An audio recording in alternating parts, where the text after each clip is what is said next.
mbokki téléspectateur u Infos Rewmi ak Grand Théâtre TV dal leen ak jàmm fi nga xamante ni moom mooy Pikine Nord ñu ngi janook ki nga xamante ni moom lañ tippee Ibrahima Khalil Mandiang di directeur de cabinet ki nga xamante ni moom mooy Amadou Diarra nekk maire Pikine Nord ñu fas yéene waxtaan lépp li nga xamante ni aajo na jëm ci coow li nga xamante ni judd na fi ginnaaw bi nga xamante ni li nga sookee aide alimentaire yi nga xamante ni doon nañ ko jox gox yi nga xamante ni ak doomu aadama yi nga xamante ni ñoo ko yor loolu ci mbas mi di coronavirus boobaak léegi nag dégg nañ fi ay kaddu yu xamante ni askan wi gërëkati nañ ko teg ko ci seen ndodd ñu janoo ki nga xamante ni moom mooy directeur cabinet bi ngir mu indi ci ay leeral jëm ci mbir moomu le dañ koy bàyyi rek mu nuyoog mbokku téléspectateurs yi koy seetaan monsieur Mandiang ñu ngi lay nuyu. merci beaucoup asalaamaaleykum maa ngi nuyu képp koo xam ni yaa ngi seetaan sunu interview bi di nuyu toute la population Pikine Nord mais aussi en général toute la population de Pikine pour mën a andi tuuti éclaircissement rek c'est le chef de cabinet donc mi nga xam ni moom moo war a taxaw andi ay leeral ci laaj yi nga xam ni moom ngeen di laaj. ginnaaw bu ñu nee chef de cabinet nekk jegeñaale loolu ki nga xamante ni moom mooy maire bi di Amadou Diarra jamono ji ñu toll nii dégg nañ coow li nga xamante ni judd na jëm ci mbirum li nga xamante ni moom mooy kits alimentaires yi ginnaaw boobu rek nga expliquer ñu nan ngeen defoon ba séddale li nga xamante ni moom mooy dund gi askan yu mën cee jotale ak coow li nga xamante ni judd na fi ba ay doomu aadama di yëkkati ay kàddu yu ñagas di ko teg ci seen ndodd ne da ngeen luubal li nga xamante ni moom mooy wàllum ceeb bi ba ki nga xamante ni moom mooy fournisseur bi ginnaaw bi nga xamante ni indi na ceeb bi lan moo tax mu jëlee ceeb bi fi nga xamante ni moom mooy Pikine Nord jëlaat ko. waaw foofu da nga may jël ci temps expliquer bu baax parce que c'est un long processus. donc ci début processus bi moom mooy gannaaw bi nga xam ni Covid bi ñëw na. état sentir ni il fallait mu def le confinement. et réew mu mel ni Sénégal. donc ñu bëri dañuy dund dans le quotidien. ñenn ñi ils sont dans le secteur informel. donc état mënu leen jàppale directement. pour mu jàppale leen dafa ne ñii mënuma leen tëj ñu bañ a xëy te duma leen jox lu ñu nekkee seen kër ci confinement bi ci la xalaatee avec son ministère mu ne day joxe ay aides alimentaires maintenant à partir de ces aides alimentaires mu dénk ko ki nga xam ne mooy son ministère de l'action sociale ñëpp xam nañu ministère de l'action sociale moo nekk tutelu ministère du développement communautaire te man mii di wax ak yow en dehors de ma casquette de chef de cabinet du maire je suis un APDC APDC moom la ñuy wax acteur porteur de dynamique communautaire alors APDC yooyu ñoom ñooy liggéey de parfaite collaboration avec les services départementaux services départementaux yooyu nag fii ci Pikine commune bu nekk dañ ne ko da ngay am benn APDC loolu c'était ultérieurement mais ci liggéey boobu APDC yi duñ doon ci nekk di ci liggéey bu am solo mais bi ñu ñëwee ba ci séddale bi xam ni benn nit mooy benn APDC boo jëlee exemple ci sama commune bu am 18 quartiers benn APDC boobu mënul nekkandoo à la fois dans tous les 18 quartiers omniprésence boobu yëfu yàlla la ils sont dit que APDC bi nañ ko toftal ci moom ay nit donc ñooñu toftal ci seen ci wetam du ñu ay APDC mais ils sont des vérificateurs vérificateurs lan moo nekkoon seen but nekk ci au sein des quartiers faire le pré-ciblage avec les délégués de quartier bi ci njëkk mooy xam ñan ñoo yelloo aide alimentaire yi ak ñan ñoo ci war a am gannaaw liste bi nga xam ni moom moo nekk liste du registre national unique mooy ñi nga xam ñoom ñoo am bourse familiale ñi nga xam ñoo am carte égalité des chances ak ñeneen ñi nga xam ni état jàpp na ni war na leen jàppale direct. que mission wu APDC yooyu au sein des quartiers nekkoon pour jàppale le délégué de quartier et son staff maanaam le sous-comité bi nga xam ni su ndigalu préfet joxe woon nañ ndigal pour que mairie bi su tegee le comité communal ci quartier bu nekk. mu am un sous-comité bi nga xam ni moom mooy gérer son quartier dirigé par le délégué de quartier alors APDC bi li ci nekkoon mission am wala boog vérificateur bi moom mooy mu ñëw jàppale leen ci pré-ciblage bi xam ñu ko yelloo ba pare ci xool bu fekkee am na ay doublon maanaam ku nekk ci liste RNU bi ba pare ñu bindaat ko ci beneen liste bi muy liste delta bi ñoom ñu fexe dindi loolu donc bu amee doublon wala bu amee triplon donc liggéey boobu yëpp bi ñu ko defee dañ ko jël jébbal ko le comité communal comité communal bi nag moom moo doon def la pré-validation des listes donc bu mu xoolee ak quartier yëpp amul doublon amul lenn lu ñu gis ni lënt la ci liggéey bi ñu woo ki nga xam ne moom mooy le sous-préfet Omar Sagna Ndiaye moo ñëw def la validation au niveau de la commune de Pikine Nord maintenant que la validation est faite il restait au sous-préfet d'envoyer les bons d'enlèvement bons d'enlèvement yi aussi bi ñu ko àndee maire bi aussi pour toute transparence dafa jël liggéey bi yëpp delloowaat ko vérificateurs yi pour ñu mën a remplir les bons nom prénom numéro pièce d'identité pour mën a xam exactement lii jaar na ci yoon bi loolu pare ñu ñëw def une validation communale bi nga xam ni tey jii desul lu dul séddale ci séddale boobu nag laay ñëw parce que séddale bi daf ci am ay étapes yoo xam ni bugguma cee bàyyi benn pour mu leer ci nopp ñi mu jëm bi ci njëkk moom mooy dafa am étape de manutention bi moom mooy état bu lay indil vivre yi daf la koy andil boole la ak motard bi koy accompagner mais du la jox xaalis bi nga xam ne yaa ko war a wàccee pour ay docker wala ñeneen ñu ko mën a wàccee donc mairie bi yëkkati xaalis jox ñi nga xam ne ñoom ñoo koy wàccee ñu ngi wàccee ci théâtre Verdure mu nekkoon sunu stock communal ñu ngi fa wàccee 455,074 tonnes tonne bu nekk ñu ngi koy wàccee à hauteur de 1500 nga xam ni wàccee nañ vivres yi ci théâtre Verdure nga xam ni jëlaat nañ vivres yi yéegal ko ci oto yi pour mën ko yóbbu ci quartier yi ci gox yi mais bi ñu yeggee ci gox yi aussi jëlee nañ vivres yi wàccee ko ci stock bi maanaam fay nañ 3 fois 1500 ci 455,74 tonnes donc fay nañ des millions pour non seulement li nga xam ne moom mooy yéegal bi ak wàcce bi beneen bi ci manutention bi toujours c'était le transport bi mairie bi daf ko assuré woon assurance bi mu ci def moom mooy yéen délégué de quartier yi ak seen sous comité toog leen seen stock fi ngeen ko bëgg ñu indil leen ko fa donc oto yi maire bi moo koy yëkkati ci xaalisam fay mu signé ak benn entrepreneur de la place mu première signature bi mu ngi tolloon ci à hauteur de 800 000 ñu gis ni liggéey bi xaw na yéex pour ñu yokkalaat ko 200 000 yokkalaat ko 100 000 donc au total mu demoon ba nekk ay 1 million 200 alors loolu bokkul ak yeneen 3 millions yoo xam ni bu dugaloon nañ ko ci li jëm ci wàllu manutention bi stock ba dafa amoon fi nga xam ni fi lañ doon denc lépp soxla woon nañ sécurité bi on a payé 120 000 francs par jour on a payé 20 jours donc 20 jours ci 120 000 francs par jour fay nañ aussi li nga xam ni moom mooy éclairage public bi foofu pour assurer cette sécurité donc loolu yëpp bi amee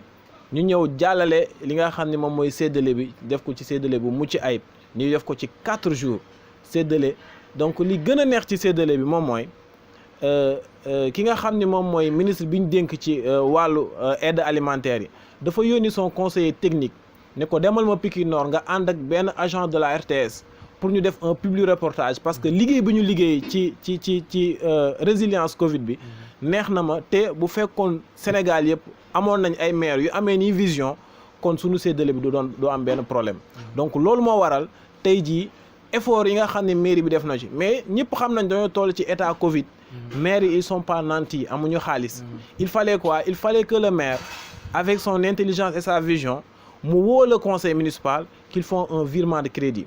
et ci virement de crédit boobu aussi ci lañ génnee xaalisu manutention bi mais aussi ci la xamee ni moom maire war na jàpp bu fekkee il se dit républicain bu fekkee mairie démembrement état la état bu defee fukk war nga jéem a def même bu dee benn xalaat boobu la am ne moom aussi ci virement de crédit de 30 millions boobu dina ci génnee 25 millions def ko li nga xam ni moom mooy ay vivres alimentaires pour jox ko ñi nga xam ni amuñu ndax état séddale matul état mu ngi jox 1 million de ménages dans tout le Sénégal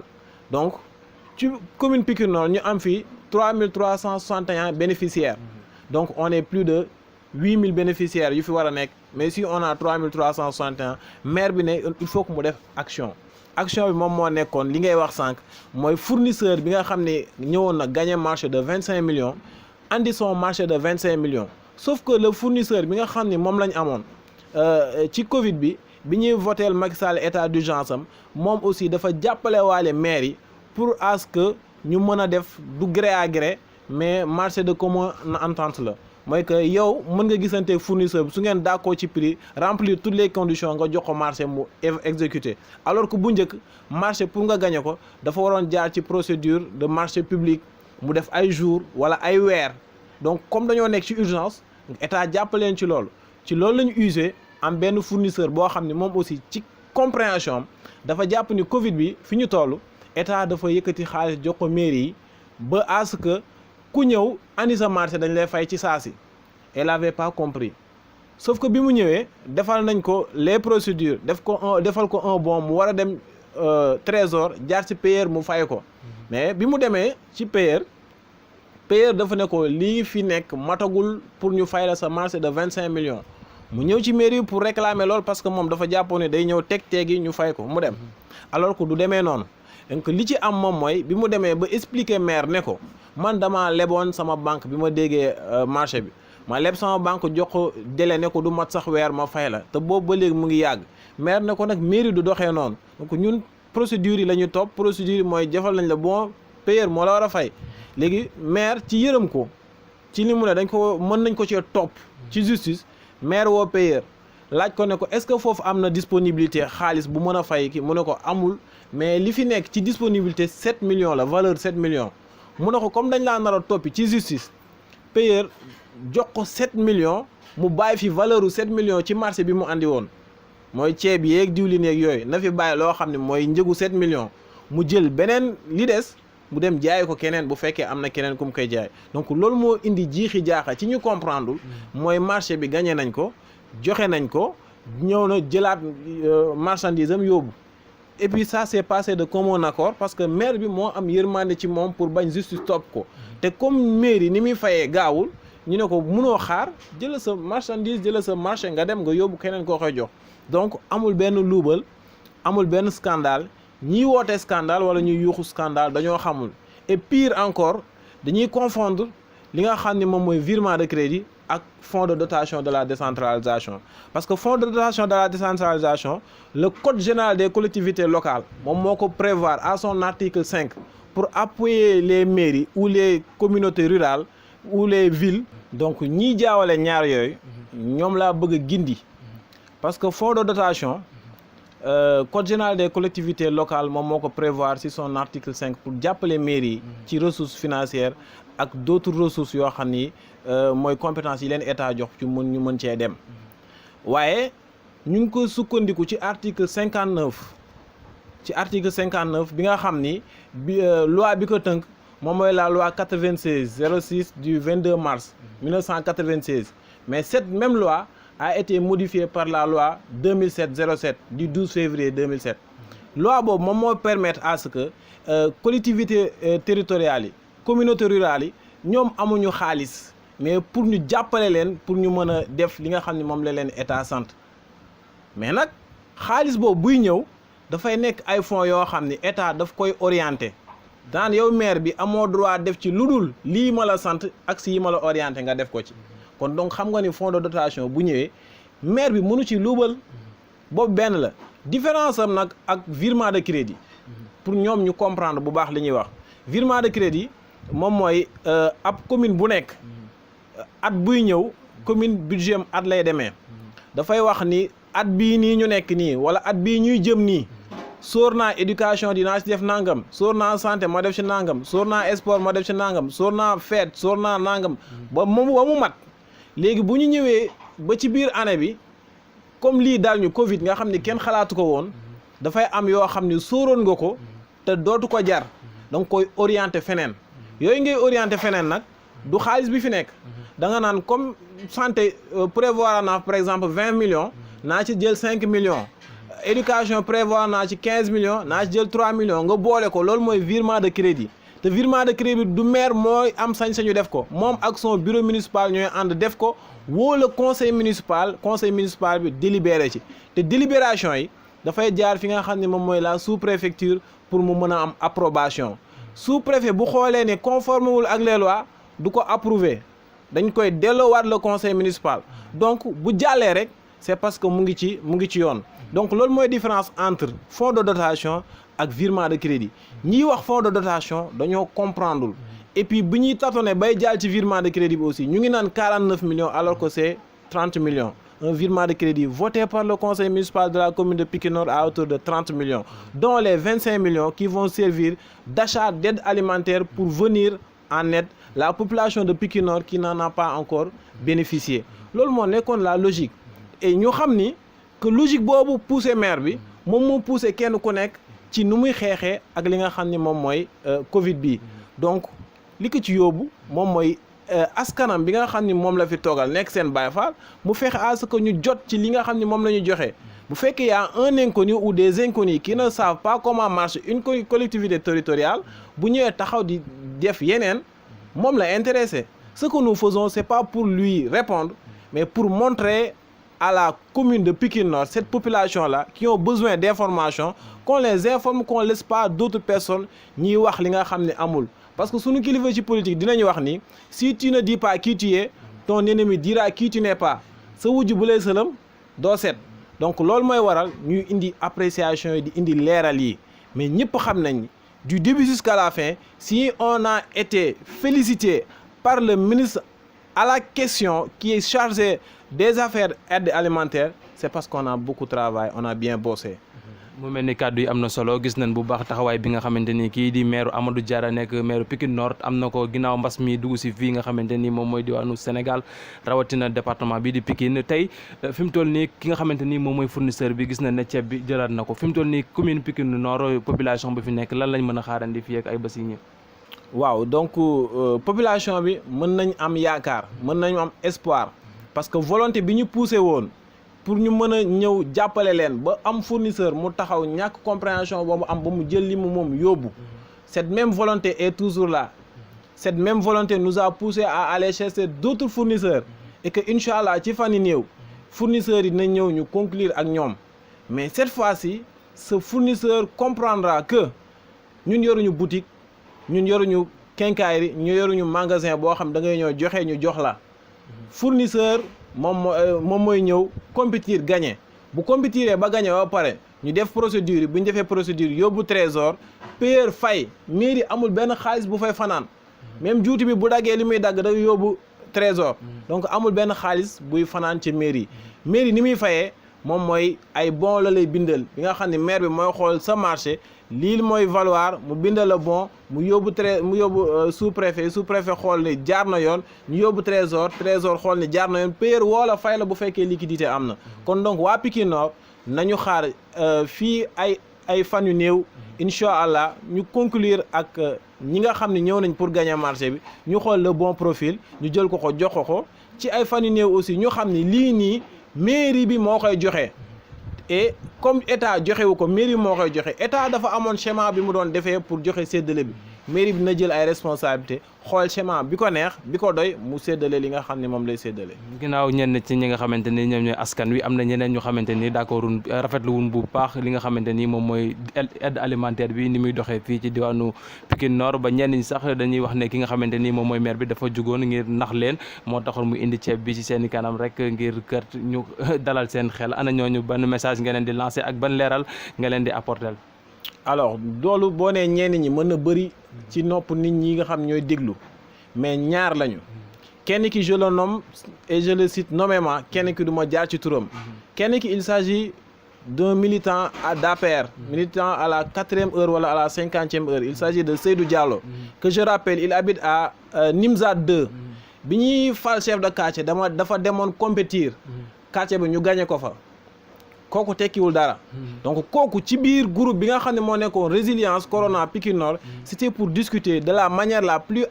favorable pour que communauté bi yëpp dugg ci ñun ñu jox ñu pour ñu jël de 16 à 22 personnes et plus d'autres personnes ressources on a pris 70 personnes tu sais pourquoi pour avoir une transparence de la distribution képp koo xam ne parti politique nga dugal nañ la ci association dugal la ci ndayu daara ñu dugal ci bàjjenu gox ñu dugal ci délégué ñu dugal ci ñëpp pour kenn ku nekk andi xalaatam joxe donc kooku di wax loolu mu ngi woon ci groupe bi jarul ñuy indi ci moom ay tontu keneen ki mu ngi woon ci groupe bi du début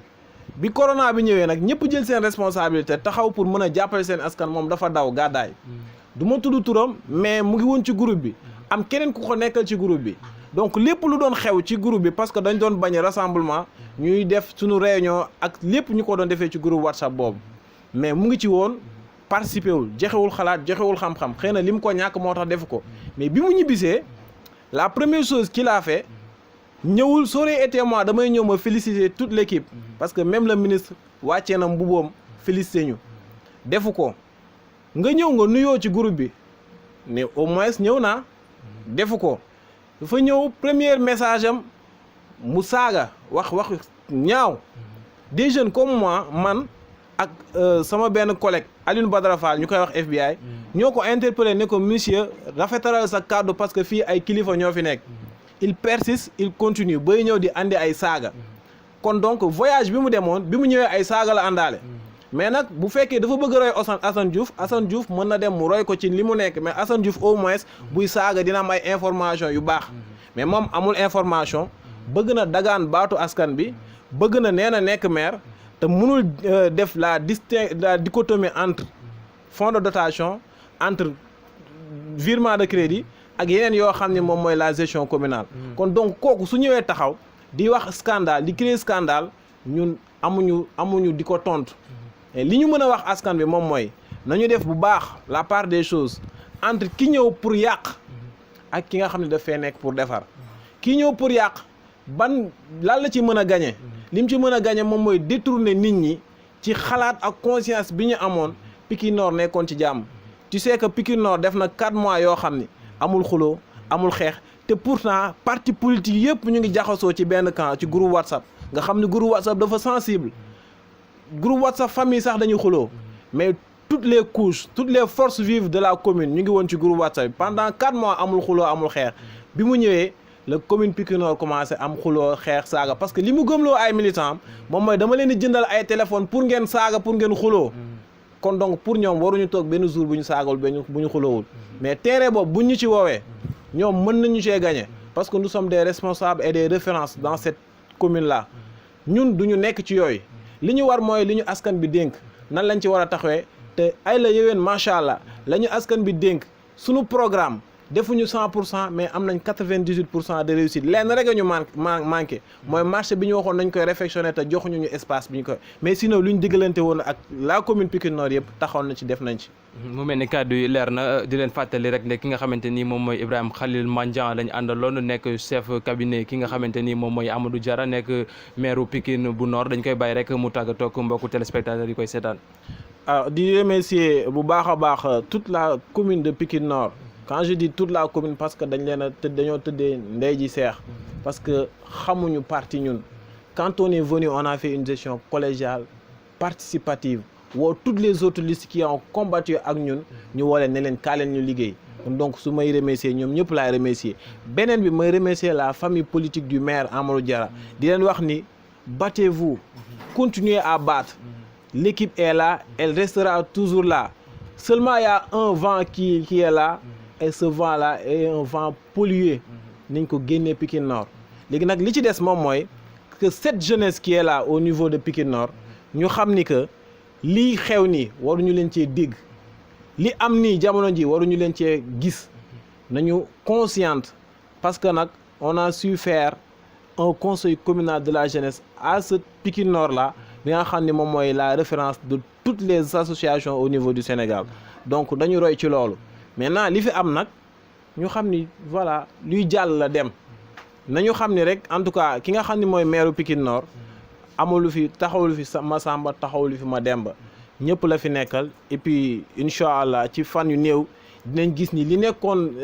souci ci ñoom dina réaliser wu ñaan aussi ñoom ñu dolli ñu ñaan parce que ci li ñu nekk yombul di nga gis rencontrer ku nekk dina am ñoo xam dañuy ñëw juste pour xeex am ñoo xam dañuy ñëw juste pour yàq am ñoo xam dañuy kontaan ci li nga def ñu lay ñaanal ñooñ ñoo tax ñuy liggéey donc di yamale foofu kàddu yi yéen aussi di leen remercier ci facilité bi ngeen ñu may pour ñu aussi ñu mën a def cette riposte là donc merci beaucoup wasalaam